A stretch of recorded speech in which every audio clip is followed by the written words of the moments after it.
안녕하십니까. 한 주도 잘 지내셨습니까? 오늘은 성경 본문 디모데후서 3장 15절에서 17절의 말씀을 가지고 성경 내 삶의 내비게이션이라는 제목으로 하나님의 말씀을 전하겠습니다. 요즘은 모르는 장소에 처음 가더라도 별로 걱정이 되지 않습니다. 길을 안내해주는 내비게이션이 있기 때문입니다. 모르는 길이어도 내비게이션이 안내한 대로만 가기만 하면 목적지에 그리 어렵지 않게 갈 수 있습니다. 우리 그리스도인에 있어 내비게이션과 같이 신앙생활을 안내해 주는 것이 바로 성경입니다. 시편에서도 성경이 내 삶의 내비게이션이라고 알려줍니다. 시편 119편 16절에 보면 주의 말씀은 내 발의 등이요 내 길의 빛이니이다. 오늘 본문인 디모데후서도 성경이 곧 그리스도인의 삶의 내비게이션임을 알려줍니다. 아무리 좋은 내비게이션이 차에 설치되어 있더라도 프로그램에 오류가 작동하거나 내비게이션을 작동하는 방법을 모른다면 무용지물입니다. 오히려 내비게이션이 오류가 일어나 잘못된 길로 인도한다면 목적지를 찾아가는데 더 어려움을 겪게 됩니다. 이처럼 하나님의 말씀인 성경도 올바로 이해하지 못하면 우리가 하나님께 나아가는데 방해가 될 수 있음을 알아야 합니다. 그렇게 성경이 어떤 책인지 바르게 아는 것은 매우 중요합니다. 기독교인이라면 기독교의 경전인 성경을 하나님의 말씀이라고 생각하지 않는 사람은 아무도 없을 것입니다. 성경을 하나님의 말씀이라고 생각하지 않는다면 기독교인이 아니라는 것을 커밍아웃하는 것과 마찬가지입니다. 성경의 일반 책과는 달리 하나님의 말씀이라는 사실을 디모데후서 3장 16절 앞부분에서 이렇게 표현합니다. 모든 성경은 하나님의 감동으로 된 것으로. 성경은 하나님의 감동으로 기록되어 있기에 하나님의 말씀이 됩니다. 여기서 감동이라는 말은 영어로 인스피레이션입니다. 인스피레이션은 말은 전치사인과 명사 스피릿과 명사를 만들어주는 TION이 합쳐진 말입니다. 영이 안으로 들어온다는 의미입니다. 성경이 하나님의 영감으로 기록됐다는 의미입니다. 신앙 용어로는 성경 영감설이라고 합니다. 성경 제자들은 본문을 기록하는 과정에서 하나님의 영이 들어옴을 체험하였고 그 하나님의 영이 지시하는 대로 기록하여 현재와 같은 성경이 완성되었습니다. 이 성경 영감설에 대해 그동안 많은 다툼이 있었습니다. 우리나라 교회와 교인들이 일반적으로 받아들이는 두 가지만 소개하겠습니다. 먼저 축자 영감설입니다. 축자 영감설은 글자 하나하나 영감되었다는 입장입니다. 하나님께서 저자로 하여금 용어 선택의 자유를 주셨지만 성령님께서 오류에 빠지지 않도록 보호하셨다고 생각합니다. 우리나라 대부분 교회와 성도님들이 축자 영감설이라는 단어는 모르더라도 이 입장에서 성경이 기록되어 있다고 보는 분들이 많습니다. 또 하나는 유기적 영감설입니다. 성경은 하나님의 말씀이지만 인간 저자를 사용하여 기록한 책이라고 보는 입장입니다. 유기적 영감설은 성경은 인간의 경험, 개성, 당시의 세계관을 무시하지 않으면서 성경 독자들의 상황을 고려하여 성경을 전체적으로 오류가 없도록 기록하였다는 입장입니다. 하나님께서는 자신을 계시하기 위하여 인간 저자들을 도구로 사용하셨고 그들 각자의 의식 안에 하나님의 지혜를 주셔서 하나님을 잘 알 수 있도록 섬세하게 인도해 주셨습니다. 성경은 하나님의 감동으로 기록되었지만 성경 기자의 경험이나 개성, 가치관, 세계관을 무시하지 않으면서 기록하게 하셨습니다. 우리가 복음서만 읽어봐도 각 성경 저자의 인격과 개성 그리고 특성 및 처해 있는 역사적 상황 등이 무시되지 않음을 알 수 있습니다. 예수님 부활 사건만 보더라도 사복음서가 각각 부분적으로는 역사적인 사실을 달리 기록하고 있음을 알 수 있습니다. 예를 들어 무덤에 나타난 실체에 대해서도 복음서 저자마다 다르게 기록되어 있습니다. 마태복음은 주의 천사라고 되어 있고 마가복음은 흰 옷을 입은 한 청년, 누가복음은 찬란한 옷을 입은 두 사람, 요한복음에는 언급이 없습니다. 우리 기독교에서 가장 중요한 사건인 예수님 부활을 놓고도 이렇게 복음서에 따라 다르게 기록되어 있습니다. 성경이 같은 부활 사건을 이렇게 다르게 기록하고 있어 부활이 거짓이라고 생각해서는 절대 안 됩니다. 성경을 기록하는 인간의 연약함과 부족함이라고 볼 수 있습니다. 복음서가 기록된 것은 예수 그리스도의 부활 이후 상당한 세월이 흐른 다음이었습니다. 예수님께서 제자들에게 복음서를 기록하라고 말씀하지도 않았습니다. 제자들을 비롯한 그 당시 사람들은 예수님에 관한 이야기를 기록할 필요를 느끼지 못했습니다. 예수님이 지금 자신들과 함께 하시기도 하고 예수님이 승천하신 다음에는 곧 오신다고 말씀하셨기 때문에 복음서를 기록할 필요를 전혀 느끼지 못했습니다. 그런데 곧 오신다는 예수님은 오시지 않고 예수님의 공생애와 십자가 부활을 직접 경험했던 사람들이 하나 둘씩 죽게 되자 자신들의 후손들에게 예수님에 관한 이야기를 기록으로 남길 필요성이 생겼습니다. 이렇게 복음서를 기록해야 할 필요성이 생겨 복음서를 기록하기 시작한 것은 예수님이 부활하신 다음 40년 이상이 지난 다음이었습니다. 그렇게 예수님의 부활에 대한 인간의 기억력에 한계가 있을 수밖에 없는 것은 너무나 당연합니다. 우리는 지난주 설교 제목도 기억나지 않는 경우가 참 많습니다. 같은 설교를 들었던 사람들에게 지난주 설교 제목을 물어보면 각기 다르게 대답하기도 할 것입니다. 이런 사실을 알면 예수님이 승천하신 수십 년 지난 후에 복음서를 기록하였기 때문에 부수적인 것에서는 저자들마다 약간의 차이가 나는 것은 너무 당연한 일로 볼 수 있습니다. 예수님이 부활하실 때 무덤에 나타난 천사가 조금 달리 기록되어 있어도 전혀 문제되지 않습니다. 예수님이 부활하셨다는 사실이 중요합니다. 하나님께서는 약점을 가진 인간을 사용하셔서 직접 말씀하십니다. 성경에 기록되어 있으면 하나님의 말씀입니다.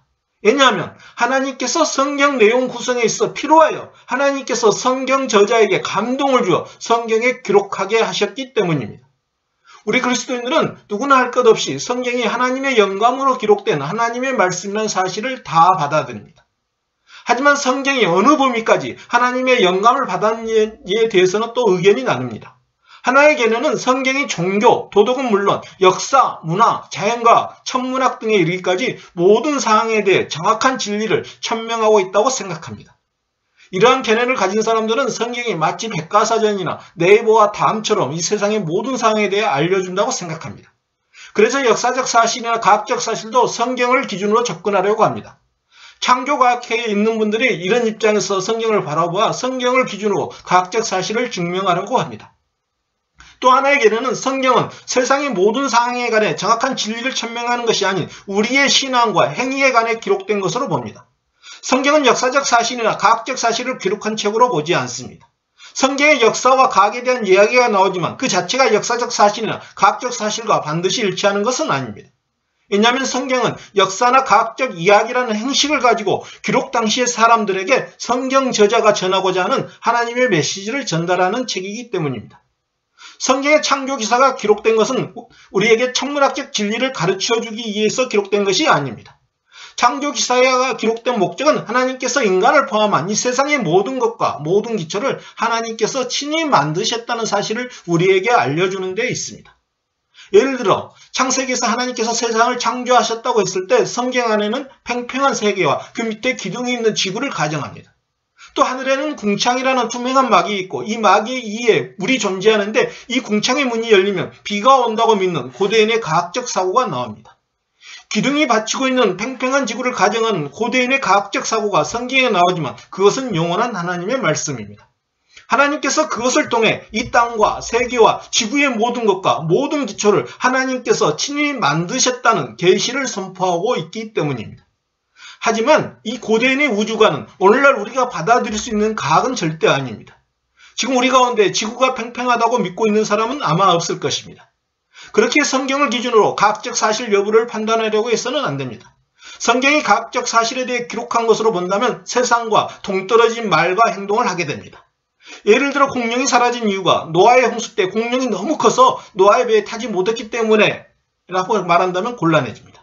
공룡이 사라진 이유를 성경에서 찾으려고 해서는 안 되고 공룡에 관하여 기록된 책이나 포털 사이트를 통해 확인해야 합니다.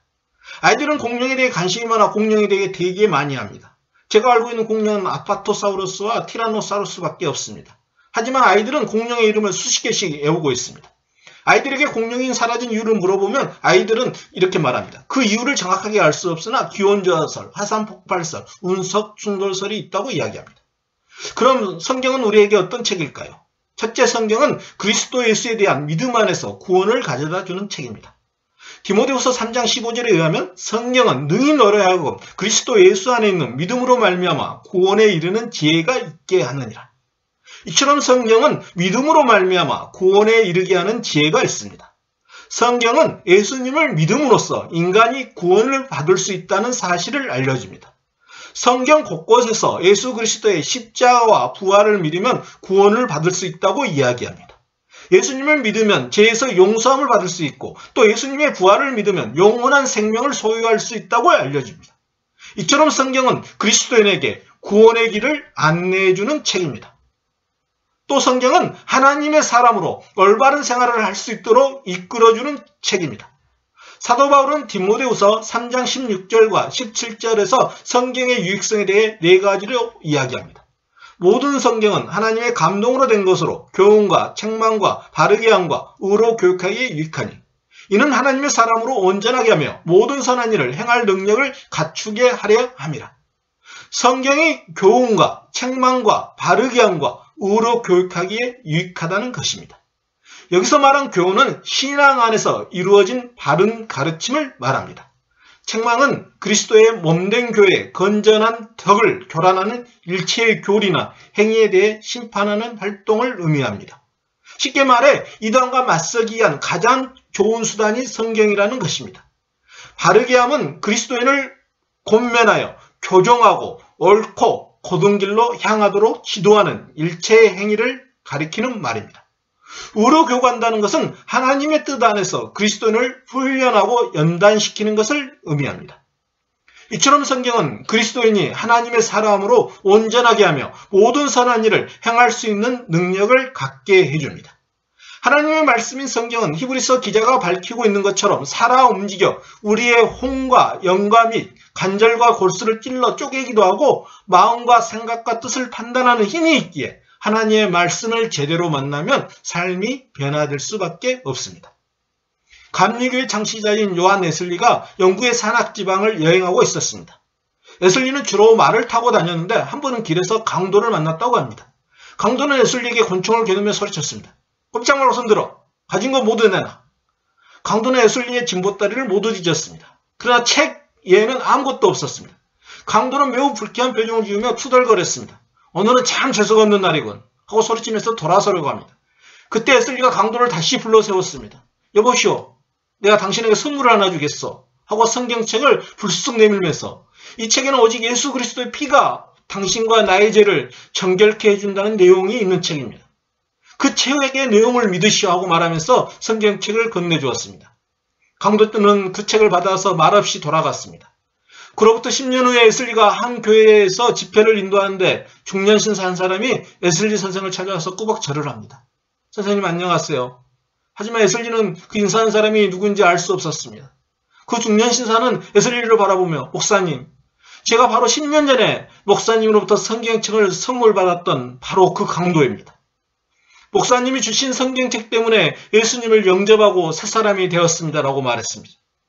요한 웨슬리는 그 말을 듣는 순간에 하나님의 말씀이 갖고 있는 놀라운 능력을 발견하고 찬양했습니다. 그렇습니다. 이처럼 하나님의 말씀은 인간을 변화시키는 놀라운 능력이 있습니다. 하나님의 말씀과 만나게 되면 새로운 지평이 열리기 시작합니다. 가치관이 바뀌게 됩니다. 자신의 삶 가운데 하나님의 뜻을 생각하게 됩니다. 새로운 말과 행동을 하게 됩니다. 하나님께서는 오늘 본문을 통해 우리에게 성경에 대해 알려주셨습니다. 성경은 하나님의 감동으로 기록된 하나님의 말씀입니다. 또한 성경은 그리스도 예수에 대한 믿음 안에서 구원을 가져다주는 내비게이션입니다.